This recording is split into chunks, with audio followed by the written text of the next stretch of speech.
साथियों नमस्कार, मैं हूं नीरज पटेल और आप देख रहे हैं नेशनल जनमत। भारतीय जनता पार्टी जब भी किसी ओबीसी, एससी, एसटी वर्ग के नेता को कोई महत्वपूर्ण पद देती है तो उसमें यह तलाश लेती है कि पूरी तरीके से मेरी विचारधारा का गुलाम है या नहीं। दूसरी बात, जिस समाज को वो बिलोंग करता है उस समाज के प्रति उसके मन में कोई चिंता या चिंतन तो नहीं है, मतलब वो खास तौर पर उस समाज के लिए कोई काम ना करता हो। ये बात ऐसे ही नहीं कह रहा हूं। जिस समय विष्णुदेव साय को छत्तीसगढ़ का मुख्यमंत्री बनाया गया था उस समय ढिंढोरा पीटा गया कि आदिवासी समुदाय से आते हैं। नेशनल जनमत ने उस समय भी वीडियो बना करके विष्णुदेव साय की क्वालिटी बताई थी कि आदिवासी समाज के लिए उसी तरीके से कुछ नहीं करेंगे जैसे राष्ट्रपति द्रौपदी मुर्मू जी और मणिपुर की राज्यपाल अनुसुईया उइके जी कुछ नहीं कर रही हैं। उसी फहरिस्त में एक और गुलाम चेहरे को ढूंढ लिया गया है, विष्णुदेव साय। अब इनका एक बयान वायरल हो रहा है जो नेशनल जनमत के इस दावे की पुष्टि करता है कि विष्णुदेव साय को ओबीसी, एससी, एसटी वर्ग के मुद्दों की जानकारी ही नहीं है। ये कहते हैं कि ये दारी अगर फिर मोदी प्रधानमंत्री बन जाही तो ये संविधान ला खत्म कर दे, ये आदिवासी हरिजन ओबीसी के आरक्षण ला खत्म कर दी। आपको समझ में आया कि इस वीडियो का इतना विरोध क्यों हो रहा है? दरअसल इस वीडियो में विष्णुदेव साय मोदी जी की शान में कसीदे गढ़ते हुए बता रहे हैं कि आदिवासी, हरिजन और ओबीसी वर्ग के आरक्षण के साथ कोई खिलवाड़ नहीं की जाएगी। हरिजन शब्द का इस्तेमाल कर रहे हैं। आदिवासी हरिजन ओबीसी के आरक्षण ला खत्म कर दी। जबकि न सिर्फ बहुजन समाज के संगठन बल्कि सुप्रीम कोर्ट और केंद्र सरकार भी इस शब्द के इस्तेमाल पर रोक लगा चुकी है। सुप्रीम कोर्ट इस शब्द को असंवैधानिक मान चुकी है।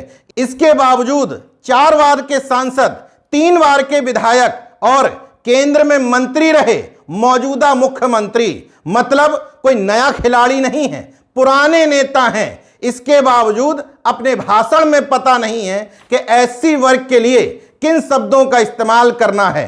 हालांकि बीजेपी को एक आदिवासी नेता में जो क्वालिटी चाहिए वो क्वालिटी विष्णुदेव साय में ठूस ठूस के भरी हुई है, क्योंकि उनके मुख्यमंत्री रहते हुए भी हसदेव जंगलों में लाखों पेड़ों को काटा जा चुका है। जंगल उजाड़ने का काम बदस्तूर जारी है, क्योंकि मोदी जी के मित्र अडानी की कोयला खदान के लिए यह पूरी जगह साफ करवानी है। विष्णुदेव साय वो पहले मुख्यमंत्री हैं जिन्होंने घोषणा की थी कि हम छत्तीसगढ़ की जनता को सरकारी खर्चे पर रामलला के दर्शन कराएंगे।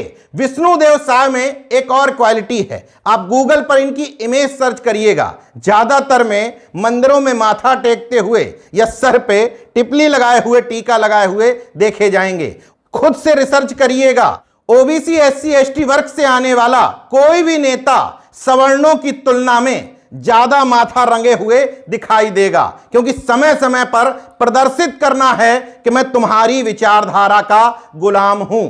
जिस समय द्रौपदी मुर्मू जी को राष्ट्रपति बनाने की घोषणा हुई थी, मतलब उम्मीदवार की, सबसे पहली तस्वीर उनके नंदी के कान में कुछ कहते हुए मंदिर में झाड़ू लगाते हुए आई थी। शायद ये बताना चाह रही थी कि हमारे समाज को इसी विचारधारा का गुलाम बन के रहना है। खैर, बात विष्णुदेव साय की हो रही थी तो उनको बता देता हूं, क्योंकि उनको बहुजन मूवमेंट की जानकारी होती तो मुख्यमंत्री ही ना बनाए जाते। 1932 में गांधी जी ने हिंदी, अंग्रेजी और गुजराती में हरिजन नाम से समाचार पत्र प्रकाशित किया था।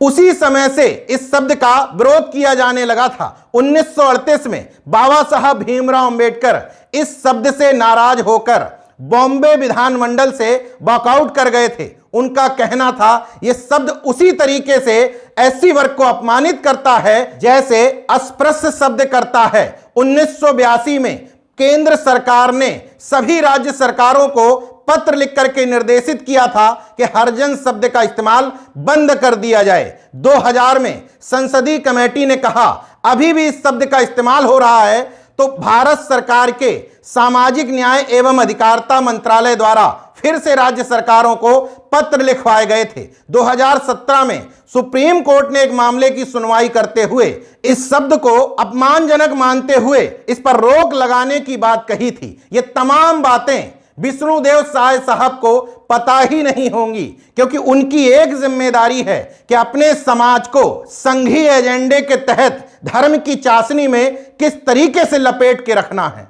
हालांकि ये वीडियो इस बात की भी पोल खोलता है कि जो बाबा साहब के सामने वोट बैंक की खातिर सर नवा करके खुद को अंबेडकरवादी बोलते हैं, उनको ये पता ही नहीं है कि बाबा साहब अंबेडकर खुद इस शब्द से नफरत करते थे। देखते रहिए नेशन जनमत, जागरूक और सजग बने रहिए। जय विज्ञान, जय संविधान, जय लोकतंत्र। धन्यवाद।